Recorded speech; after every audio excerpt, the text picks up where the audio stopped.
पुण्यं पुण्यं दीर्घमायुरस्तु। ॐ योऽस्योत्प्रेक्षकाधिमध्यनिधने यो व्यक्तजीवेश्वरो य श्रीष्ट्वेदमनुप्रविश्य ऋषिणा चक्रे पुरा संस्थितौ यं सम्पद्य जहात्यज मनुषैः सुप्तकुलायं यथा तं कैवल्यनिरस्तयोर्निमभयं ध्यायेदजस्रं हरिम्। ओम श्री परमात्मने नमः। नमस्कार मित्रों, मैं आचार्य अन्नपूर्णानंद आप सबका स्वागत करता हूँ अपने YouTube चैनल पर। मित्रों, यदि आपको जो है माघ मास महात्म्य ये कथा उत्तम लग रही हो, ये कथा सुनने में आनंद आ रहा हो, तो मित्रों आप हमारे इस चैनल को लाइक करें, सब्सक्राइब करें और कमेंट भी साथ में जरूर करते रहें कि आज की कथा से आपको क्या प्रेरणा मिली। यहाँ पर जो कथा भी हम आपको सुना रहे हैं, जैसे ही शास्त्रों में लिखी हुई है वैसा ही आपको सुनाया जा रहा है। अपनी मति अपनी बुद्धि से हम आपको कुछ नहीं सुना रहे, जो सुना रहे हैं वो शास्त्र के अनुकूल और शास्त्र में लिखी हुई बातों को ही यथावत आपको पहुंचा रहे हैं। तो आप इस कथा को आनंद पूर्वक सुने, धर्ममय पूर्वक सुने। ओम भगवते नमो नमः। श्री परमात्मने नमो नमः। माघ मास महात्म्यम। तो जैसा कि आपने पहले भी सुना, पहले की कथा में सुना कि शालिग्राम शिला का पूजन करने से क्या फल मिलता है और क्या इसका निर्णय है, क्यों इनको पूजा जाता है और क्या इनको पूज करके होता है।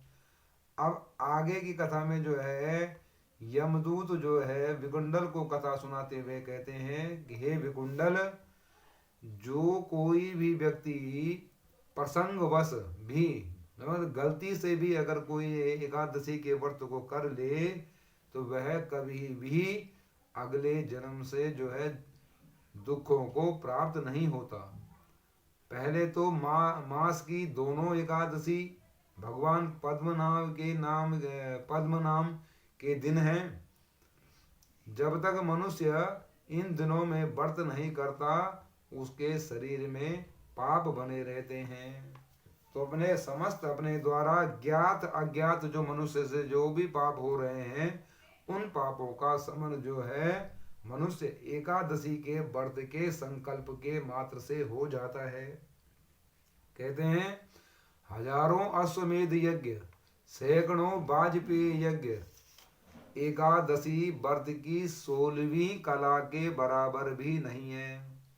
एकादशी के दिन व्रत करने से 11 इंद्रियों से किए गए सब पापों का नाश हो जाता है और गंगा, गया, काशी, पुष्कर, कुरुक्षेत्र, यमुना, चंद्रभागा कोई भी एकादशी के तुल्य नहीं है।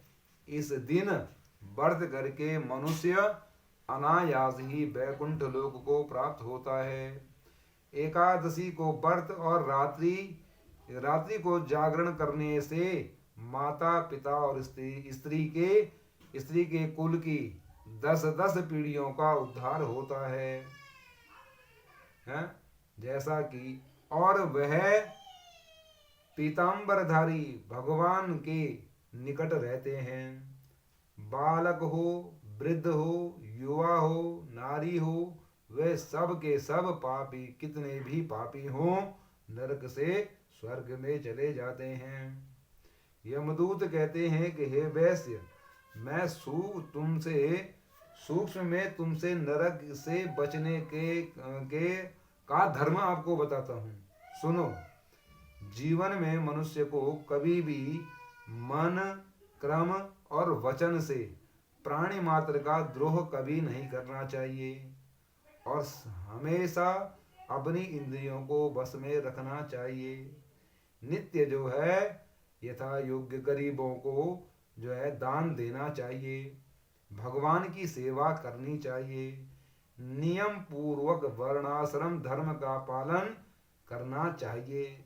जिस भी वर्णाश्रम धर्म में हमको भगवान ने जन्म दिया है, भेजा है, हमारा कर्तव्य है उस कुल को उत्तम जो है गति देना और अपने बालक बच्चों वृद्धों को अच्छी धर्ममय पूर्वक जो है उनको उनकी बुद्धि का विकास करना। फिर कहते हैं, हे विकुंडल, मनुष्य की यदि स्वर्ग प्राप्त करने की इच्छा से भी एकादशी का व्रत करे तो वह भी नित्य ही उसको भुक्ति मुक्ति का साधन बन जाती है। स्वर्ग प्राप्त करने की इच्छा से मनुष्य गरीब भी हो तो भी जूता, छतरी, अन्न, धन, जल कुछ ना कुछ दान देता रहे। दान देने वाला मनुष्य कभी भी किसी भी अवस्था में यम की यातना को नहीं देखता और दीर्घायु होता है और उसके संतान सत्कर्मी होती है, धनी होती है। बहुत कहने हे विकुंडल, और अधिक क्या बताऊं। अधर्म से ही मनुष्य बुरी गति को प्राप्त होता है। मनुष्य सदैव धर्म के कार्यों से ही स्वर्ग को प्राप्त कर सकता है। इसलिए बाल्यावस्था से ही, प्रारंभिक जीवन से ही बच्चों को धर्म के कार्यों का अभ्यास कराना चाहिए। जब यमदूत इस प्रकार कह रहे थे तो विकुंडल कहने लगे कि हे यमदूत, तुम्हारे वचनों से मेरा चित्त अति प्रसन्न हुआ, क्योंकि सज्जनों के वचन सदैव गंगा जल के सदृश पापों का नाश करने वाले होते हैं। उपकार करना तथा प्रिय बोलना ये तो सज्जनों का स्वभाव है, उनका आभूषण है। जैसे अमृत मंडल चंद्रमा को भी ठंडा कर देता है, अब आप कृपा करके यह भी बतलाइए कि किस प्रकार से मेरे भाई का भी नरक से उद्धार हो सकता है। तब दूत कुछ देर ज्ञान दृष्टि से जो है विचार करके मित्रता रूपी रस्से से बंधा हुआ बोला, हे वैश्य, यदि तुम अपने भाई के लिए स्वर्ग की कामना करते हो तो जल्दी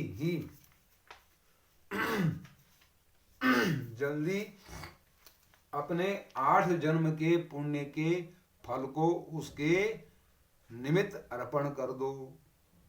तब विकुंडल ने कहा कि हे दूत, यह पुण्य क्या है और मैंने कौन से जन्म में और कैसे किया है, सो आप बतलाओ, फिर मैं अपना पुण्य अपने भाई को दे दूंगा। दूत कहने लगा, फिर यमदूत कहने लगा कि हे वैश्य सुनो, मैं तुम्हारे पुण्य की सब कथा कहता हूँ। पूर्व समय में मधुवन में सालकी नाम का एक ऋषि रहते थे। वह बड़े तपेश्वरी, ब्रह्मा के समान तेज वाले और नवग्रह की तरह उसकी स्त्री रेवती के 9 पुत्र थे, जिनके नाम थे ध्रुव, राशि, बुध, तार, ज्योतिमान। इन 5 ने गृहस्थ आश्रम धारण किया तथा निर्मोह, जितमाय, ध्याननिष्ठ और गुणातग, इन चारों ने जो है संन्यास ग्रहण करके वन में चले गए।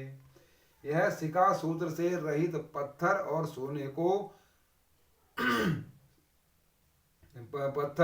पत्थर को सोने के समान समझते थे, और जो कोई अच्छा या बुरा इनको अन्न देता वही खा लेते थे, और कोई कैसा ही कपड़ा दे देता था उसको ही पहन लेते थे। सदैव ब्रह्म के ही ध्यान में लगे रहते थे। इन चारों ने व्रत, शील, निद्रा और आहार सबको जीत लिया था। बस चर अचर को विष्णु रूप समझते हुए मौन धारण करके संसार में विचरते रहे। ये चारों महात्मा तुम्हारे घर आए, तब तुमने मध्याह्न के समय भूखे प्यासे और इनको आंगन में आए हुए देखा, तो तुमने गदगद कंठ से आंखों में आंसू भर करके इनको प्रणाम किया और तुमने इनका बड़ा स्वागत सत्कार किया। इनके चरणों को धो करके बड़े प्रेम से तुम इनसे कहने लगे कि आज मेरे अहो भाग्य हैं, आज मेरा जन्म सफल हुआ, मुझ पर भगवान की कृपा हुई, मैं अनाथ हो करके भी आज सनाथ हो गया। मेरे माता पिता, पत्नी, पुत्र, गौ आज सभी धन्य हैं, जो आज मैंने हरि के सदृश आपके दर्शन किए। सो हे वैश्य, इस प्रकार तुमने श्रद्धा से उनका जो है अतिथि सत्कार के रूप में उनका पूजन किया और उनके चरण धो करके जल को मस्तक में लगाया। फिर विधि पूर्वक पूजन करके तुमने इन सन्यासियों को भोजन कराया। इन सन्यासियों ने भोजन करके रात को तुम्हारे घर में विश्राम किया और ब्रह्म के ध्यान में लीन हो गए। इन सन्यासियों के सत्कार से जो पुण्य तुमको मिला सो मैं कहने में असमर्थ हूँ, क्योंकि सब भूत प्राण 84 लाख योनि में मनुष्य योनि श्रेष्ठ है और प्राणियों में बुद्धि वालों में मनुष्यों में धर्मात्मा पुरुष, पुण्यात्माओं में भी ब्रह्म ज्ञानी सर्वश्रेष्ठ है। ऐसे ही संगति से बड़े बड़े पाप नष्ट हो जाते हैं। यह पुण्य तुमने 8वें जन्म में किया। सो यदि तुम अपने भाई को नरक से मुक्ति कराना चाहते हो तो यह पुण्य उनको दे दो। सो दूत के ऐसे वचन सुन करके उसने प्रसन्न चित्त से अपना पुण्य अपने भाई कुंडल को दे दिया और वह नरक से मुक्त हो गया और दोनों भाई देवताओं से पूजित किए गए। तब दूत अपने स्थान को चला गया। इस प्रकार वैश्य के पुत्र विकुंडल ने अपना पुण्य दे करके अपने भाई को नरक की यातना से छुड़वाया। सो हे राजन, जो कोई इस इतिहास को पढ़ता है या सुनता है वह 1000 गौदान का उसको पुण्य फल प्राप्त होता है। बोलो यज्ञ पुरुष भगवान की जय। श्रीमन नारायण नारायण नारायण भज मन नारायण।